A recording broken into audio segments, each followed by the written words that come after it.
வணக்கம். நான் Guna Mathivanan, simply current அஃபேர்ஸ்னுடைய ஃபவுண்டர் டைரக்டர். இன்றைக்கி நம்மளுடைய PYQ based daily answer writing இனிஷியேட்டிவில் டே 14 டாபிக் பார்க்க போகிறோம். அதுக்கு முன்னாடி டே 13 டிஸ்கஷனை முடிச்சிடலாம். அதுக்கு முன்னாடி ஒரு சின்ன announcement. 365 cause 365 exclusive current affairs programme for both prelims and mains. இது கரண்ட் அஃபேர்ஸ் மட்டும் இல்லைங்க, current affairs and linked static programme. வாரம் ப்ரிலிம்ஸ் கிளாஸ் இருக்கும், மெயின்ஸ் கிளாஸ் இருக்கும். கிளாஸ் முடிஞ்ச உடனே ப்ரிலிம்ஸ் டெஸ்ட்டும் இருக்கும், மெயின்ஸ் டெஸ்ட்டும் இருக்கும். மெயின்ஸ் டெஸ்ட் ஃபீட்பேக்கில் நான் தான் பர்சனலாக கொடுப்பேன். இது இல்லாமல் ஒரு இயர் லாங் மென்டர்ஷிப் இந்த ப்ரோக்ராமில் இருக்குது. 15 months கரண்ட் அஃபேர்ஸ் நம்ம கவர் பண்ணுவோம். ஜூலை 2027 வரைக்கும் கிளாஸஸ் போகும்.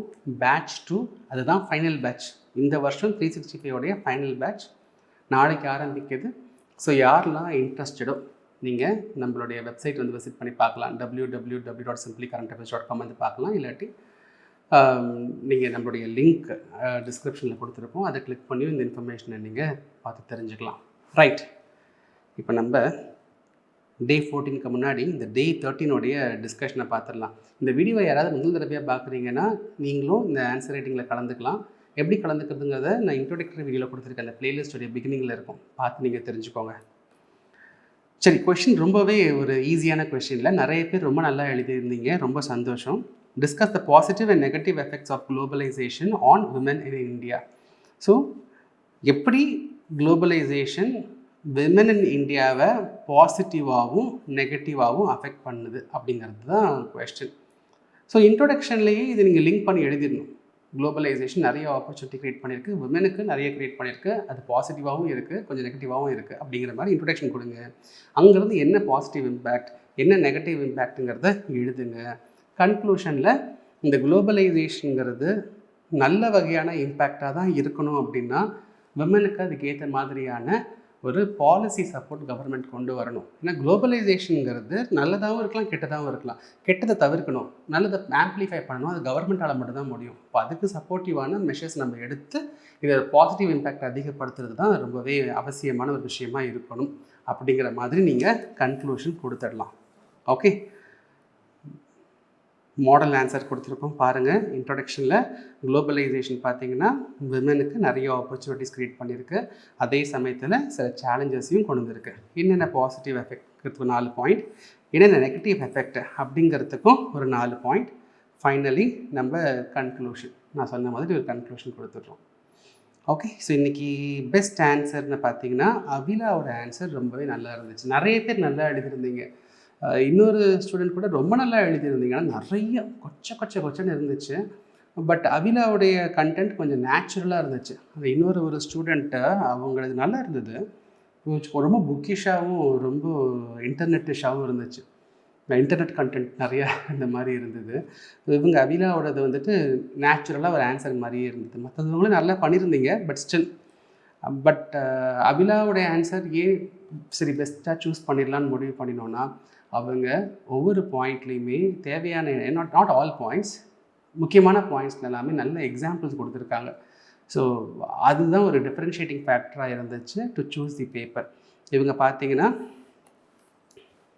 நம்ம சொன்ன மாதிரி குளோபலைசேஷன், அதே மாதிரி விமன், அதையுமே வந்து கனெக்ட் பண்ணியிருக்காங்க. கனெக்ட் பண்ணி அதில் ஆப்பர்ச்சுனிட்டிஸும் இருக்குது, சேலஞ்சஸும் இருக்குது அப்படின்னு சொல்லியிருக்காங்க. ஸோ இந்த லிங்கிங்காகவே சூப்பர், இன்ட்ரொடக்ஷன் நல்லா இருக்குது. பாசிட்டிவ் எஃபெக்ட்ஸ் எழுதும்போது பாருங்களேன், எம்பவர்மெண்ட்டுங்கிறது எப்படி குளோபலைசேஷன் விமனை எம்பவர் பண்ணியிருக்கு, எப்படி ஜாப் ஆப்பர்ச்சுனிட்டி அதிகப்படுத்தியிருக்கு. அதுக்கு ஒரு example, female labour force participation எவ்வளோ இம்ப்ரூவ் ஆகிருக்கு பாருங்கள். அடுத்த பாயிண்ட் பாருங்களேன், எஜுகேஷனல் அட்வான்ஸ்மெண்ட், அதை பற்றி சொல்லும் பொழுதும் எப்படி ஃபீமேலுடைய share in the STEM, science, technology, engineering இந்த மாதிரி ஏரியாஸில் எப்படி வந்துட்டு அவங்களுடைய பார்ட்டிசிபேஷன் அதிகமாக இருக்குது. அதே மாதிரி ஒரு சயின்டிஃபிக் டெக்னாலஜிக்கல் அட்வான்ஸ்மெண்ட்டில் இன்றைக்கி பார்த்திங்கன்னா நிறைய ஸ்பேஸ் மிஷன்ஸில் விமன் பெரிய பிளேயர்ஸாக இந்த மிஷன்ஸில் வந்து ரோல் எடுத்து பண்ணிக்கிட்டு இருக்காங்க. ஸோ அந்த மாதிரி எக்ஸாம்பிள்ஸ் எல்லாம் ஷீ ஹேஸ் கிவன். ஸோ இதனாலேயே அந்த எக்ஸாம்பிள்னாலேயே வந்து பார்த்திங்கன்னா நம்ம இவங்க பேப்பரை சூஸ் பண்ணிட்டோம். ரைட், அதுதான் main differentiating factor. Political leadership, breaking patriarchal barriers. Okay, negative effect, technological harassment. இந்த கிளாஸ் சீலிங் பாயிண்ட் மட்டும் அபிலா, அதை மட்டும் நோட் பண்ணிக்கோங்க. இந்த கிளாஸ் சீலிங்கிறது குளோபலைசேஷன் இல்லைன்னா கூட இந்தியா மட்டும் இல்லை, உலகம் ஃபுல்லாக அந்த கிளாஸ் சீலிங் எஃபெக்ட் இருக்குது. அது it is not only with respect to globalisation. நீங்கள் அந்த மாதிரி பாயிண்ட் எழுதும்போது உங்களுக்கு எழுதணும்னு தோணுது அப்படின்னா குளோபலைசேஷன்லேயும் இது கண்டினியூ ஆகுது, அப்படிங்கிற மாதிரி வேணால் நீங்கள் எழுதுங்க. இது குளோபலைசேஷனால் வர ஒரு கான்சிக்வன்ஸ் கிடையாது. அப்பார்ட் ஃப்ரம் தட் மற்ற பாயிண்ட் எல்லாமே நல்லாயிருக்கு. கன்க்ளூஷனும் பார்த்தீங்கன்னா நீட்டாக சிம்பிளாக கொடுத்துருக்கீங்க. கொஞ்சம் பாயிண்ட்ஸ் நீங்கள் 9 பாயிண்ட் நீங்கள் எழுதணும்னு அவசியம் இல்லை. ஏதாவது ஒரு பாயிண்ட்டை நீங்கள் கட் பண்ணியிருக்கலாம். ஸோ தட் உங்கள் வேர்ட் லிமிட் கொஞ்சம் குறைச்சிக்க முடியும். ஏன்னா இப்போ நம்ம ஒரு கொஷின் தான் எழுதுறீங்க, நீங்கள் ஆக்சுவல் எக்ஸாமில் 20 கொஷின் எழுதணுங்கிற போது உங்களுக்கு சேலஞ்ச் ஆகிடலாம். ஓகே, மற்றவங்களும் இந்த ஆன்சரை பாருங்கள். நம்ம மற்றபடி நிறைய பேர் நல்லா எழுதிருந்தீங்க, ஒன்றும் பெருசாக குறை சொல்கிறதுக்கு ஒன்றும் இல்லை. ஏன்னா கொஷினும் சிம்பிளாக இருக்கு இல்லையா? இப்போ சிம்பிள் கொஷின்ஸ் தான் நான் போட்டுக்கிட்டு இருக்கேன். போக போக 100 நாள் இருக்கு இல்லையா, போக போக இன்னும் சேலஞ்சிங் கொஷின்ஸ்க்குள்ள நம்ம போகலாம். ரைட், இப்போ நம்ம டே 14க்கான கொஷின் என்ன?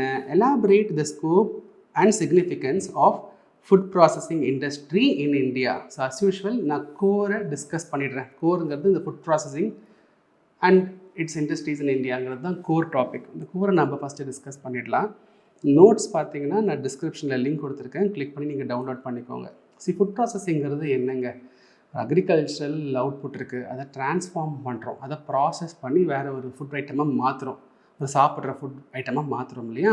அதுதான் அந்த ப்ராசஸ் தான் ஃபுட் ப்ராசஸிங். அந்த இண்டஸ்ட்ரீஸ் இன்வால்வ் ஆகிறத ஃபுட் ப்ராசஸிங் இண்டஸ்ட்ரீஸ்னு நம்ம சொல்கிறோம்.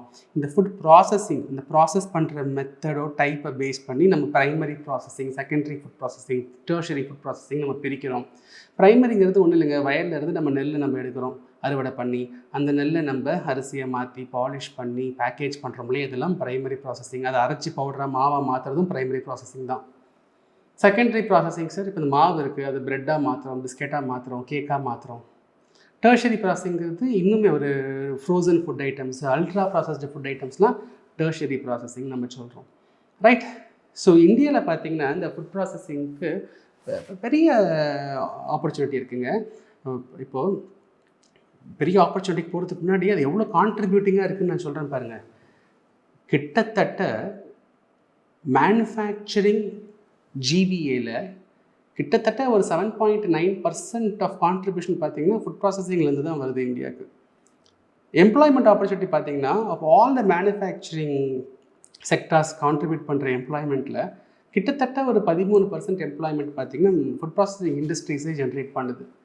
ஓவரால் அக்ரிகல்ச்சரல் ஃபுட் ஐட்டம்ஸோட எக்ஸ்போர்ட்ஸில் எடுத்து பார்த்தீங்கன்னா இந்த ப்ராசஸ்டு ஃபுட் ஐட்டம்ஸ் பார்த்தீங்கன்னா கிட்டத்தட்ட 20% இருக்குது. ஸோ இந்தியன் எக்கானமிக்கு இது ரொம்பவே முக்கியமான ஒரு செக்டாராக இருக்குது. சரி, இந்தியாவில் அப்படி பெரிய ஆப்பர்ச்சுனிட்டி இருக்கா ஃபுட் ப்ராசஸிங் செக்டார்ஸ்க்கு பார்த்தீங்கன்னா? சரியான ஆப்பர்ச்சுனிட்டி இருக்குங்க. எவ்வளோ பெரிய நாடு, எவ்வளோ சாயில் வெரைட்டிஸ் இருக்குது, எவ்வளோ கிளைமேட்டிக் ஜோன்ஸ் இருக்குது, எவ்வளோ விதவிதமான ஃபுட் ஐட்டம்ஸ் நம்ம ப்ரொடியூஸ் பண்ணுறோம். ஐ மீன் நீங்கள் என்ன சொல்கிறது, ஃபார்ம் அவுட்புட் நான் சொல்கிறேன், வெஜிடபிள்ஸாக இருக்கலாம், பழங்களாக இருக்கலாம், காய்கறியாக இருக்கலாம், தானியங்களாக இருக்கலாம், பருப்பு வகைகளாக இருக்கலாம், எவ்வளவோ இருக்குது இல்லையா? இது இல்லாமல் இந்தியா தான் வேர்ல்ட்லேயே மில்கை பொறுத்த வரைக்கும் world's largest producer India. Right. நீங்கள் வெஜிடபிள்ஸ் ஃப்ரூட்ஸ்லாம் எடுத்துக்கிட்டிங்கன்னா இந்தியா தான் செகண்ட் லார்ஜஸ்ட் ப்ரொடியூசர். ஸ்பைசஸ் பார்த்தீங்கன்னா நம்ம தான் ஃபஸ்ட் லார்ஜஸ்ட் ப்ரொடியூசர். ஸோ எவ்வளோ வெரைட்டியும் இருக்குது, நிறைய குவான்டிட்டிஸ் ஆஃப் ப்ரொடக்ஷனும் இருக்குது. அப்போது பெரிய பெரிய ஆப்பர்ச்சுனிட்டி இந்தியாவில் ஃபுட் ப்ராசஸிங் செக்டாருக்கு. அது மட்டும் இல்லைங்க, வருஷம் இந்த ஃபார்ம் வேஸ்டேஜ் ஒழுங்காக மேனேஜ் பண்ண முடியாமல் 1,00,000 கோடி மதிப்புள்ள ஃபார்ம் ப்ரொடியூசர் நம்ம வேஸ்ட் பண்ணிக்கிட்டே இருக்கோம். ஃபுட் ப்ராசஸிங் இண்டஸ்ட்ரீஸ் அந்த வேஸ்ட் பண்ணுற ஐட்டம் எடுத்து அவங்களால நிறைய ப்ரொடியூஸ் பண்ண முடியும் இல்லையா? அப்போது நமக்கு சப்ளைக்கு இந்தியாவில் பஞ்சமே கிடையாது. இந்தியாவே ஒரு பெரிய மார்க்கெட்டுங்க, 140 கோடி பேர் கிட்டே இருக்காங்க. அப்போ இவங்களே பெரிய மார்க்கெட்டாக இருக்கும்போது இந்தியாவில் இண்டஸ்ட்ரீஸ் நிறையா வரலாம் இல்லையா? அது மட்டும் இல்லை, இந்தியா தான் fastest growing economy in the world. அப்போ நம்ம இந்தியாவில் இருக்கிற மக்களினுடைய பர்ச்சேசிங் பவர், வாங்கும் திறன்கிறது அதிகமாகிட்டே போயிட்டுருக்கு இல்லையா? ஸோ அதனால் இங்கே நம்ம ஊரில் ஃபுட் ப்ராசஸிங் இண்டஸ்ட்ரி செட் பண்ணுறதுங்கிறது ஒரு பெரிய அட்வான்டேஜியஸான ஒரு விஷயமா இருக்கும். ஸோ அவைலபிலிட்டியும் உங்களுக்கு ஜாஸ்தியாக இருக்குது, டிமாண்டும் இங்கே ஜாஸ்தியாக இருக்குது. ரைட். அதே மாதிரி உங்களுக்கு நல்ல ஒரு லேபர் ஃபோர்ஸும் இங்கே வந்துட்டு அவைலபிளாக இருக்குது. கவர்மெண்ட்டோட கண்டியூசிவ் மெஷர்ஸுமே பார்த்திங்கன்னா இங்கே அதிகமாக இருக்குது. நமக்கு ஒரு செப்பரேட் மினிஸ்ட்ரி இருக்காங்க. உங்களுக்கு வந்துட்டு ஒரு 100% எஃப்டிஐ ஆட்டோமேட்டிக் ரூட்டில் அலோவ் பண்ணியிருக்காங்க. உங்களுக்கு இந்த மெகா ஃபுட் பார்க் ஸ்கீமாக இருக்கலாம், கிசான் சம்பதா யோஜனாவாக இருக்கலாம், ஆப்ரேஷன் க்ரீன்ஸாக இருக்கலாம், இல்லாட்டி உங்களுக்கு formalisation of micro food enterprises இனிஷியேட்டிவாக இருக்கலாம், ஃபுட் ப்ராசஸிங் இண்டஸ்ட்ரீஸ்க்கு ப்ரொடக்ஷன் லிங்க்டு இன்சென்டிவ் ப்ரோக்ராமும் கொண்டு வந்திருக்காங்க. இப்படி கவர்மெண்ட்டுடைய சப்போர்ட்டும் பார்த்திங்கன்னா உங்களுக்கு ரொம்பவே நல்லாவே இருக்குது. ஸோ நிறைய அட்வான்டேஜஸ் ஃபுட் ப்ராசஸிங் இண்டஸ்ட்ரீஸ்க்கு இந்தியாவில் இருக்குது. அதே சமயத்தில் நிறைய சேலஞ்சஸும் இருக்குது. என்ன பெரிய சேலஞ்ச்? இந்த ஸ்டோரேஜுங்கிறது ஒரு பெரிய சேலஞ்ச் தான். இந்த ஸ்டோரேஜ் ப்ராப்பராக இல்லாமல் போய் தான் கிட்டத்தட்ட 1,00,000 கோடி மதிப்புனால அக்ரிகல்ச்சரல் அவுட்புட் வந்து நம்ம வேஸ்ட் பண்ணிக்கிட்டு இருக்கோம். சரிங்களா? இதை கொஞ்சம் நம்ம ஸ்டோரேஜை சரி பண்ணிட்டோம்னு வச்சுப்போமே. ஸ்டோரேஜே இல்லாமல் ஃபுட் ப்ராசஸிங் பாசிபிள் கிடையாது. ஃபார்ம்லேருந்து வர பொருட்களை நம்ம கொஞ்சம் ஸ்டோர் பண்ணணும். அதை ஸ்டோர் பண்ணி டக்குன்னு இந்த ஃபுட் ப்ராசஸிங் இண்டஸ்ட்ரீஸ் அதை எடுத்துக்க முடியும். ஒரு லெவல் ஆஃப் ஸ்டோரேஜுங்கிறது நமக்கு தேவை. அது நம்மக்கிட்ட இல்லாமல் இருக்குது. அதே மாதிரி ஃப்ராக்மெண்டட் லேண்ட் ஹோல்டிங்ஸ். இங்கே பாருங்கள், எனக்கு வந்துட்டு நான் வந்துட்டு இப்போ ஒரு ஜாம் கம்பெனி வச்சுருக்கேன், இல்லை சாஸ் கம்பெனி வச்சுருக்கேன், தக்காளி சாஸ் நான் பண்ணணும் அப்படின்னா எனக்கு நிறைய குவான்டிட்டிஸ் ஆஃப் ஒரு ப்ராப்பர் குவாலிட்டி டொமேட்டோ வேணும் இல்லையா? நம்ம ஊரில் 85% ஃபார்மர்ஸ் பார்த்திங்கன்னா அவங்களுடைய லேண்ட் ஹோல்டிங்கிறது 2 ஹெக்டாருக்கும் கம்மியாக தான் இருக்குது. அப்போ ஒரு ஊருக்கு நான் போகிறேன், நான் தான் சாஸ் கம்பெனி தான், என் தக்காளி வேணும் எனக்கு, நான் ஒரு ஊருக்கு போகிறேன். அந்த ஊரில் போய் பார்த்தா ஒரு 1000 விவசாயிகள் இருக்காங்க. எல்லோரும் கையில் ஒரு 2 ஹெக்டார் லேண்ட் வச்சுருக்காங்க. ஒருத்தர் என்னென்னா வெங்காயம், ஒருத்தர் தக்காளி, ஒருத்தர் வெள்ளரிக்காய், தக்காளியே வேறு கிரேடு. இப்படிலாம் இருந்துச்சுன்னா நான் இந்த ஊரில் ஒரு ஃபார்மர் கிட்ட தக்காளி, அந்த ஊர்லேருந்து ஒரு ஃபார்மர் கிட்ட தக்காளின்லாம் வாங்கினா எனக்கு பிஸ்னஸ் வயபிளாக இருக்காது. அப்போ லேண்டெல்லாம் கன்சாலிடேட் ஆகி இருந்துச்சுன்னு வச்சுப்போமே, அப்போ இது ரொம்ப ஈஸியாக இருக்கும். நான் போய் சொல்லலாம், எனக்கு வந்துட்டு இத்தனை 1000 டன் தக்காளி வேணும்னு சொல்ல முடியும், ஈஸியாக ப்ரொக்யூரும் பண்ண முடியும். ஸோ ஃப்ராக்மெண்டட் லேண்ட் ஹோல்டிங்கிறது ஒரு ப்ராப்ளமாக இருக்குது, ஸ்டோரேஜுங்கிறது ஒரு ப்ராப்ளமாக இருக்குது. இந்தியாவில் அக்ரிகல்ச்சர் மார்க்கெட்டிங்குமே ஒரு ப்ராப்ளமாக தான் இருக்குது. எவ்வளோ மிடில்மேன் இருக்காங்க. ஏபிஎம்சி நம்ம சொல்கிறோம், அக்ரிகல்ச்சர் ப்ரொடியூஸ் மார்க்கெட் கமிட்டி, மண்டி, இதன் மூலியமாக தான் பர்ச்சேஸ் பண்ணணும்னு நம்ம சொல்லிட்டு இருக்கோம். இப்போதைக்கு வரைக்கும் ஏகப்பட்ட மிடில்மேன் இருக்காங்க. ஸோ ப்ரொக்யூர்மெண்ட்லேயுமே சேலஞ்சஸ் இருக்குது. இது இல்லாமல் நம்ம ஊரில் நிறைய ஃபுட் ப்ராசஸிங் இண்டஸ்ட்ரீஸ் பார்த்திங்கன்னா மைக்ரோ எம்எஸ்எம்இஸை நடத்திக்கிட்டு இருக்காங்க, மைக்ரோ என்டர்பிரைஸ் நடத்திக்கிட்டு இருக்காங்க. அவங்களுக்கு ஃபார்மல் கிரெடிட், பேங்க்லேருந்து கடன் வசதிங்கிறது கொஞ்சம் அவங்களுக்கு கம்மியாக தான் கிடைக்குது. ஸோ ஆக்சஸ் டு ஃபார்மல் கிரெடிட்டுங்கிறது அவங்க மணி லெண்டர்ஸை போய் வாங்கிடுறாங்க. அது வந்து நிறைய வட்டியாகும், நிறைய ப்ராப்ளம் இருக்குது. ஸோ அவங்களுக்கு சஃபிஷியண்ட்டான லோன்ஸ் கிடைக்காம இருக்கிறதுமே பெரிய பெரிய சேலஞ்சஸாக இந்தியாவில் இருக்குது. என்ன தான் நிறைய government scheme, separate ministry, FDI 100%லாம் இருந்தாலுமே இதெல்லாம் சில சேலஞ்சஸ். அப்போ இதெல்லாம் கவர்மெண்ட் நான் அட்ரஸ் பண்ணணும். இந்த ஸ்டோரேஜ்க்கு பார்த்தீங்கன்னா இந்தியா ரொம்ப பெருசுங்க. நீங்கள் ஒரு டிஸ்ட்ரிக்டில் சென்ட்ரலைஸ்டாலாம் ஸ்டோரேஜ் ஃபெசிலிட்டி வச்சிங்கன்னா ஒர்க் அவுட் ஆகாது. அப்போ எக்ஸ்பர்ட்ஸ் என்ன சொல்கிறாங்கன்னா ஹப் அண்ட் ஸ்போக் மாடலுக்கு போங்கங்கிறாங்க. இப்போ இதுதான் ஒரு டிஸ்ட்ரிக்ட்னு வச்சுப்போமே. இந்த டிஸ்ட்ரிக்டில் நீங்கள் வந்துட்டு ஒரு 4 இடம் சூஸ் பண்ணுங்கள். இந்த 4 இடத்துல முக்கியமான ஒரு சென்ட்ரலைஸ்டு ஸ்டோரேஜ் ஃபெசிலிட்டி வைங்க. வச்சுட்டு பக்கத்தில் இருக்கிற கிராமங்கள், அந்த கிராமங்கள்லாம் குட்டி குட்டியான ஸ்டோரேஜ் சிஸ்டம் வைங்க. அதாவது சென்டரில் ஒரு பெரிய ஃப்ரிட்ஜ் வச்சுக்கோங்க, கிராமத்தில் குட்டி குட்டி ஃப்ரிட்ஜ் வச்சுக்கோங்க. அந்த கிராமத்துலேருந்து ஃபஸ்ட்டு விவசாய நிலத்துலேருந்து எல்லாத்தையும் நம்ம தக்காளியோ வெங்காயமோ ஏதோ ஒன்று அறுவடை பண்ணி இந்த குட்டி ஸ்டோரேஜில் நம்ம வைக்கலாம். அங்கேருந்து நம்ம ஒரு லாரி வச்சு பொறுமையாக பெரிய ஸ்டோரேஜுக்கு கொண்டு வரலாம். ஸோ ஹப் அண்ட் ஸ்போக் மாடலுங்கிறது இதுதாங்க. சென்ட்ரலைஸ்டாக ஒரு ஸ்டோரேஜ் ஃபெசிலிட்டி இருக்கும், கிராமம் லெவலில் சின்ன சின்ன லெவலில் குட்டி குட்டி ஸ்டோரேஜ் ஃபெசிலிட்டி நம்ம வச்சுட்டு இது எல்லாத்தையும் நம்ம லிங்க் பண்ணிடலாம். லிங்க் பண்ணிவிட்டு அந்த குட்டி ஸ்டோரேஜ்லேருந்து பெரிய ஸ்டோரேஜுக்கு நம்ம கொஞ்சம் பொறுமையாக கொண்டு வந்துக்க முடியும். இந்த மாதிரி இன்ஃப்ராஸ்ட்ரக்சர் கொண்டு வாங்க. இந்த எம்எஸ்எம்இஸ்க்கெலாம் ஃபார்மல் கிரெடிட் ஆக்சஸ் இம்ப்ரூவ் பண்ணுங்கள். அதே மாதிரி நம்மக்கிட்ட நிறைய ஃபார்மர் ப்ரொடியூசர் ஆர்கனைசேஷன்ஸ் இருக்குது, செல்ஃப் ஹெல்ப் குரூப் இருக்குது.